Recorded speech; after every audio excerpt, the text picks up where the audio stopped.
dhismaha xaruntan cusub oo noqonaysa MCH ayaa waxaa isku tashi ku dhistay dadka deegaanka Xubanbees ee degmada isku shuban halka wasaaradda caafimaadka dowladda Puntland ay maanta geysay qalabkii iyo saraakiisha caafimaad u adeeg lahaa bulshada deegaanka waxaana xarag jarka dhismahan cusub ka soo qayb galay mas'uuliyiinta wasaaradda caafimaadka ee gobolka Bari kan degmada isku shuban odayaasha waxgaradka iyo qaybaha kala duwan ee bulshada deegaanka gudoomiyaha deegaanka Xubanbees ee degmada isku shuban Axmed Ismaaciil Maxamed ayaa ugu horeyn ka hadlay dhismaha xaruntan isagoo mahad celiyay dadkii ka qayb qaatay waxa maanta aanu joognaa MCH-ka Xubanbees oo muddo waxa la yiraahdo wax qabadkiisa dhacay iyo dhismihiisa laakiin adeegii daawada iyo shaqaalayntii iyo mashruuciyada kale oo dhan ay ka dhinaayeen alxamdulillah rabbil caalamiin ilaah baa marka mahad iska leh maanta waxaana la jooga wasaaradii iyo dadkii dhammaan waad aragtaan in reer Xubanbees sida ay ugu heelan yihiin oo iyaguna ay uga soo diyaar garoobeen oo macna baahida ay u qabeen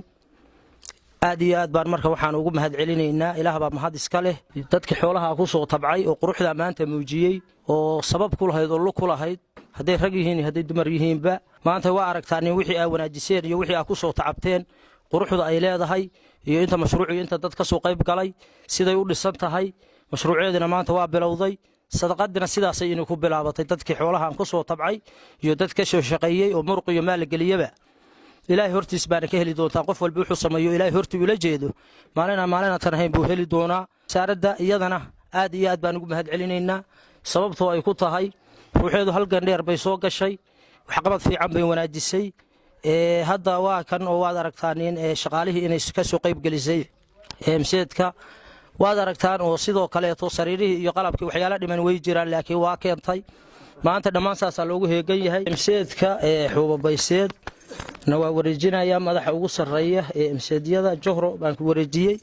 Cabdifataax Muuse Cali Shire madaxa shaqada shaqaalaha ee wasaaradda caafimaadka gobolka Bari iyo Johro Muuse Cilmi madaxa MCH-yada gobolka gudoomiyaha caafimaadka degmada isku shuban Sharmaarka Maxamed Cali ayaa dhankooda bogaadiyay dhismahan cusub ee sida isku tashiga u dhisteen dadka deegaanka iyaguna kala wareegay xaruntan caafimaad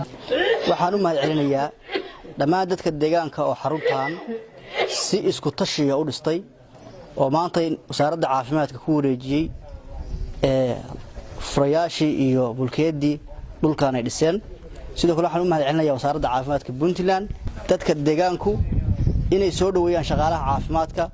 oo maanta meesha yimi oo la shaqeeyaan oo dhammaan dadka deegaanka Xubanbees degan ee xaruntan caafimaadka adeega ay ka faa'iideystaan aad iyo aad baan ugu mahadsantihiin reer Xubanbees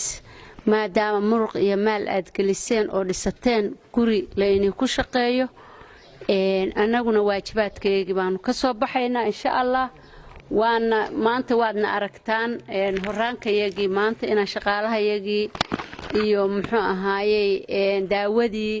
iyo qalabkii kulli aanu keenay meesha xarunta waxaan rabnaa xaruntaanu inay noqoto xarun leh dadweynaha ku nool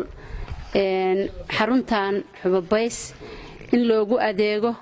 dadkaanu keenna waa dad qualified oo muxuu ahaay dhaqaatiira u shaqeyn kara bulshada maanta waxaan joognaa inaan dah furno guriga oo xarig ka jirno aan kala wadaagno deegaanka iyo shaqaalihii cusba ee xaruntan MCH fuula inaan ku wareejino deegaanka shaqaalahan shaqaale qualified ah imtixaan laga soo qaaday adeegii hooyada dhalanka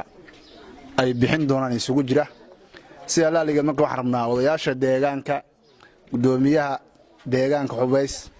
dhammaan shacabka ay u shaqeynayaan inay soo dhaweeyaan wasaaradda caafimaadku boolisigeedu waxa weeye